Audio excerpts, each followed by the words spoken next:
Hello everybody, welcome back to my channel Keerthika's kitchen. మీరు ఎప్పుడైనా గుత్తి వంకాయ చేద్దామనుకొని ప్రాసెస్ ఎక్కువ అని పోస్ట్పోన్ చేస్తున్నారా? అలా ఏమీ లేకుండా సింపుల్గా ఎలా ప్రిపేర్ చేసుకోవాలో ఈ వీడియోలో చూపిస్తున్నాను. చూసేద్దాం రండి. దీనికోసం ముందుగా 1 కేజీ వంకాయలు తీసుకొని శుభ్రంగా వాష్ చేసుకోవాలి. తర్వాత ఘాట్లు పెట్టుకోవాలి. నేను ఇక్కడ చూపిస్తున్న విధంగా పొడుగ్గా ఒకసారి, అడ్డంగా ఒకసారి 4 భాగాలుగా వచ్చే విధంగా ఒక వంకాయని ఘాట్లు పెట్టుకుంటే సరిపోతుంది. ఇలా ఘాట్లు పెట్టుకున్న వంకాయల్ని ఉప్పు వేసిన నీళ్ళల్లో వేసేసుకోవడం వల్ల వంకాయలు నల్లపడకుండా ఉంటాయి. ఇదే ప్రాసెస్లో అన్ని వంకాయల్ని కూడా అడ్డంగా ఒకసారి, పొడుగ్గా ఒకసారి కట్ చేసుకొని సాల్ట్ వాటర్లో వేసుకోవాలి. ఈ వంకాయలు పక్కన పెట్టేసి ఇప్పుడు మసాలా ప్రిపేర్ చేసుకుందాం. కడాయి పెట్టుకొని ఇందులో 1/2 కప్పు పల్లీలు వేసుకొని డ్రై రోస్ట్ చేసుకోవాలి. ఫస్ట్ పల్లీలు వేసి కాస్త ఫ్రై అయిన తర్వాత మిగతా ఇంగ్రీడియంట్స్ వేసుకోవాలి. పల్లీలు కాస్త స్లోగా ఫ్రై అవుతాయి కాబట్టి. నెక్స్ట్ ఇందులోనే 1/2 కప్పు వరకు ధనియాలను కూడా వేసేసుకోవాలి. ఇక్కడ చూపిస్తున్న అన్ని మెజర్మెంట్స్ కూడా కేజీ గుత్తొంకాయ కర్రీ ప్రిపేర్ చేసుకోవడం కోసం చూపిస్తున్నాను.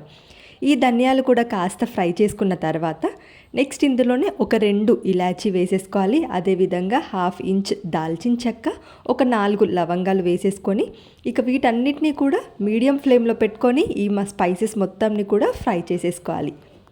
నెక్స్ట్ ఇందులోనే ఒక 1/2 టేబుల్ స్పూన్ జీలకర్ర, అదేవిధంగా 1/2 కప్పు ఎండు కొబ్బరి కూడా వేసేసుకొని వీటన్నిటిని కూడా దోరగా ఫ్రై చేసేసుకోవాలి. ఇవన్నీ కూడా డ్రై రోస్ట్ చేసేసుకొని మిక్సీ జార్లోకి ట్రాన్స్ఫర్ చేసేసుకోవాలి. ఇవి పూర్తిగా చల్లారిన తర్వాత కొన్ని వాటర్ పోసుకొని మెత్తటి పేస్ట్లా గ్రైండ్ చేసుకోవాలి. నెక్స్ట్ ఇప్పుడు అదే కడాయిలో 1/2 టేబుల్ స్పూన్ ఆయిల్ వేసుకొని ఆయిల్ కాస్త వేడవగానే 2 మీడియం సైజ్ ఉల్లిపాయలు పెద్ద ముక్కలుగా కట్ చేసుకొని వేసుకోవాలి. అదేవిధంగా 2 ఇంచు అల్లం, పెద్ద ఉల్లిపాయ అయితే 1 సరిపోతుంది.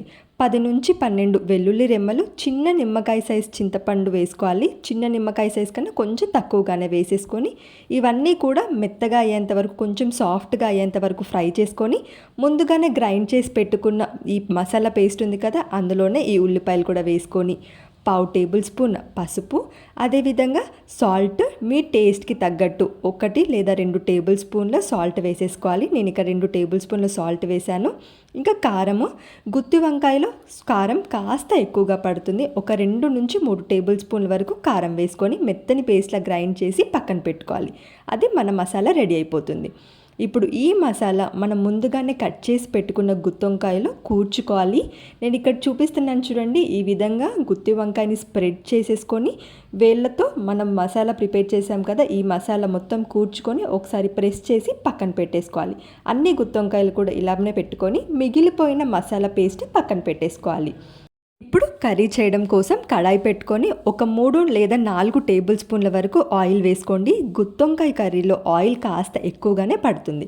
నెక్స్ట్ ఇందులో 1/2 టేబుల్ స్పూన్ జీలకర్ర, పొడుగ్గా కట్ చేసుకున్న పచ్చిమిర్చి ఒక 4 వేసి ఫ్రై చేసుకొని ఇందులోనే మనం ముందుగానే ప్రిపేర్ చేసి పెట్టుకున్న ఈ మసాలా గుత్తొంకాయ ఉంది కదా, ఇందులో వేసేసుకోవాలి. ఈ గుత్తొంకాయలు అన్నీ కూడా ఈ కడాయిలో వేసేసుకోవాలి. నేను ఇక్కడ చూపిస్తున్న విధంగా గుత్తొంకాయలు అన్నీ కూడా కడాయిలో సర్దుకొని వీటిని ఒక 2 నిమిషాలు ఫ్రై చేసేసుకోవాలి. మరీ ఎక్కువగా ఫ్రై చేయకుండా కాస్త 1 నిమిషం లేదా 2 నిమిషాలు ఫ్రై చేసేసుకొని మూత పెట్టేసి ఉడికించుకోవాలి.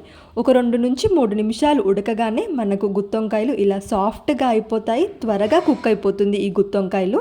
వంకాయ త్వరగా కుక్ అయిపోతుంది కాబట్టి 2 నిమిషాలు ఉడికించుకున్న తర్వాత మూత తీసేసి మరలా ఒకసారి కలుపుకొని ఇప్పుడు మన దగ్గర మిగిలిపోయిన ఈ ఉల్లిపాయ మసాలా పేస్ట్ కూడా ఇందులో వేసేసుకొని 2 నిమిషాలు బాగా ఫ్రై చేసేసుకోవాలి. ఈ గుత్తొంకాయ కూర 15 నిమిషాల్లో అయిపోతుంది. మీరు ఎంత హడావిడిగా చేసినా చాలా రుచిగా కుదురుతుంది.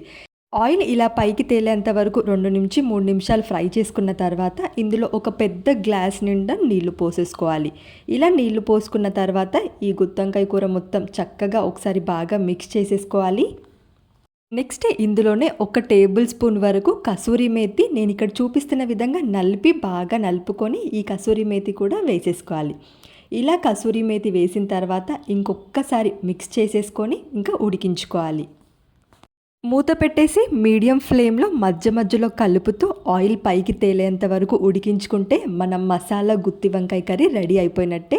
ఇలా చూడండి, ఒకసారి మనం వేసుకున్న ఆయిల్ మొత్తం కూడా పైకి తేలి ఆయిల్ సపరేట్ అయింది కదా. ఇక ఈ స్టేజ్లో ఫైనల్గా కొత్తిమీర వేసేసుకుంటే మన టేస్టీ గుత్తి వంకాయ రెడీ.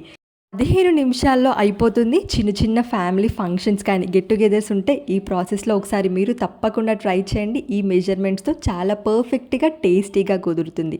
మీరు తప్పకుండా ట్రై చేసి ఎలా వచ్చిందో కామెంట్ సెక్షన్లో చెప్పండి. వీడియో కనుక నచ్చితే లైక్ చేయండి. అదేవిధంగా ఇలాంటి మరిన్ని ఇంట్రెస్టింగ్ రెసిపీస్ కోసం ఛానల్ని సబ్స్క్రైబ్ చేయండి. Thank you for watching.